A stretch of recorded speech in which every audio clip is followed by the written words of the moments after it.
O que acontece é que em 94... em 93, aliás, em 94 morre o Senna, em 95 o SBT... Você estava onde na morte do Senna? Você estava no... Em Imola. Você estava lá? Tava. Eu anunciei a morte dele, né? Como que foi? Porque eu estava em casa, eu lembro, era um domingo e tal. Inclusive a frase que eu usei, as pessoas lembram até hoje, uma notícia que a gente jamais gostaria de dar, morreu Ayrton Senna da Silva. É porque quando acontece um acidente, ninguém sabe direito o que aconteceu. Onde você estava? Para você chega como a notícia?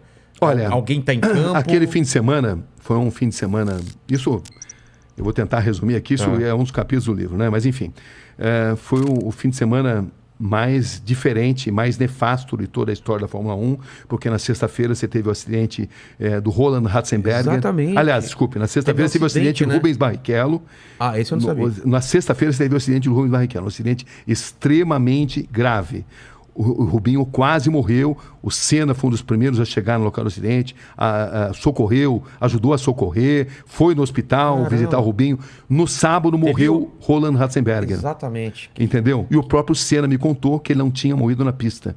Que ele não tinha morrido no hospital, mas sim na pista, que ele morreu na pista. Aquilo abalou ele pra tinha caramba. sido contado uma mentira, porque pela lei italiana, quando acontece o que eles chamam de sinistro, o evento tem que ser automaticamente suspenso.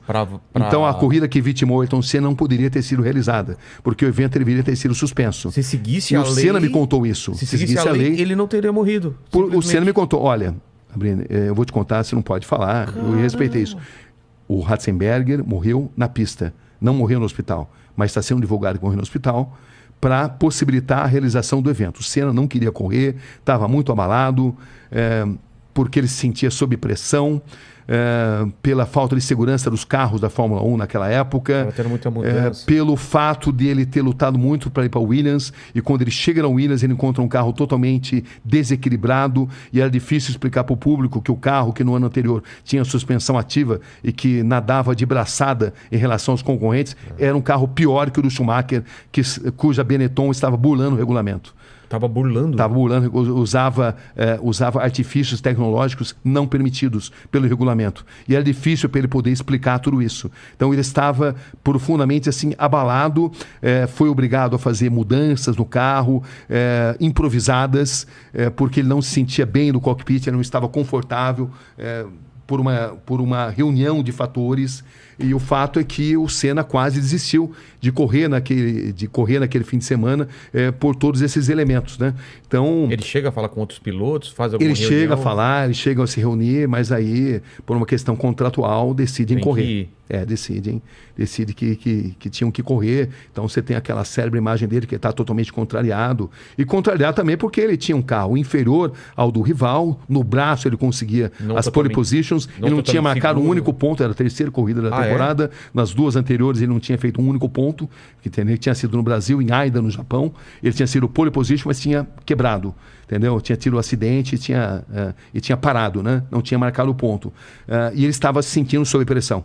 Então ele tinha sido pole position mais uma vez, mas ele tinha ali no retrovisor Schumacher arrojado, com um carro que não respeitava o regulamento, e era difícil para ele falar sobre isso. Era muito difícil. Então, tem uma série de detalhes, eu não vou contar tudo, porque senão a gente não fala de outro assunto, né?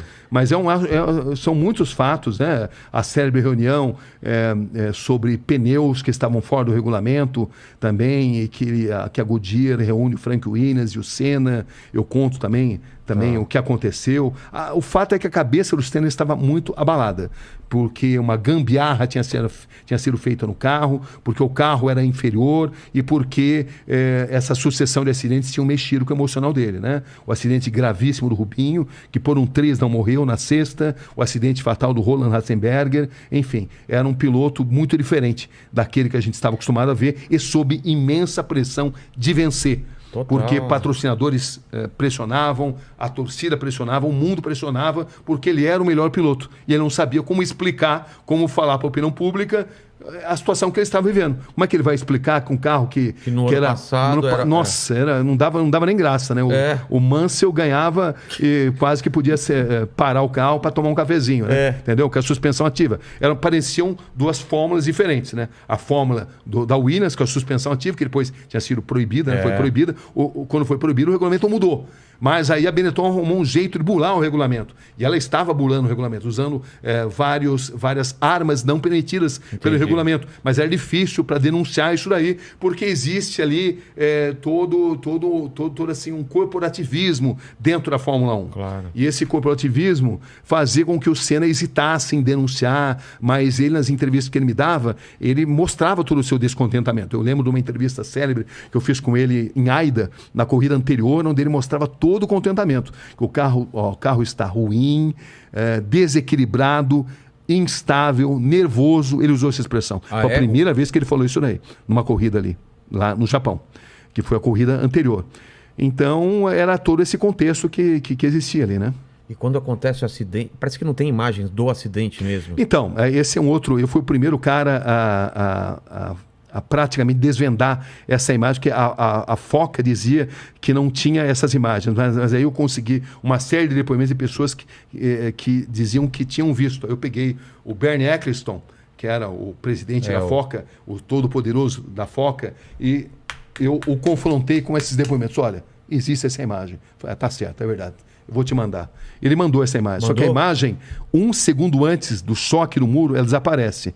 Eles deram a explicação de que o diretor de imagens havia cortado para uma outra imagem e que nem todas as câmeras tinham videotape.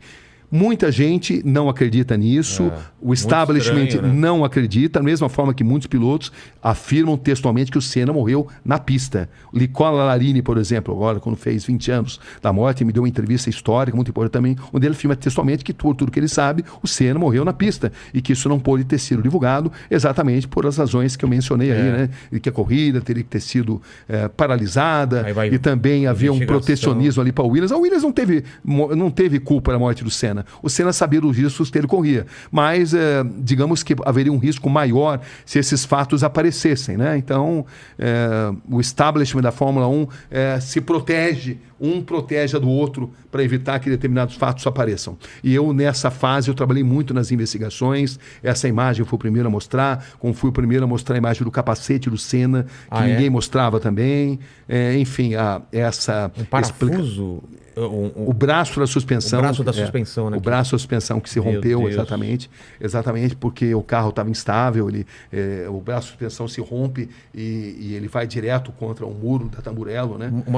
Uma cena muito estranha, Era uma curva de alta velocidade, onde ele bateu numa altíssima velocidade, mas o Senna não tinha um ferimento no corpo, ele só tinha no cérebro, entendeu? Porque o braço da suspensão, quando se rompe, ele se transforma numa lança que entra e sai do capacete, num diâmetro muito pequeno, um tamanho muito reduzido, e que o Senna teve má sorte. De outra forma, ele teria saído andando dali, entendeu? Porque ele não tinha outros ferimentos no corpo. Não foi um impacto... O que se acredita é que o fato do braço da suspensão ter se rompido, ele se transformou numa lança que entra e sai do capacete, num pequeno orifício muito pequeno, eu vi ali. E essa imagem do capacete, que também não era revelada, que eu fiquei, como eu te falei, muito tempo ali investigando isso, mostrando isso. Quem tiver interesse em ter mais detalhes sobre isso, está tudo nesse livro aí. Tem muita coisa que jamais poderá ser divulgada, né? Como também tem a história do cara que filmou lá o corpo do Ayrton Senna no Instituto Médico Legal e tentou vender e foi repudiado. Claro. Você não pode mostrar uma imagem dessa. O que vai se ganhar com isso? Nada. Não. Então, né? Mas enfim, tem todo tipo de história.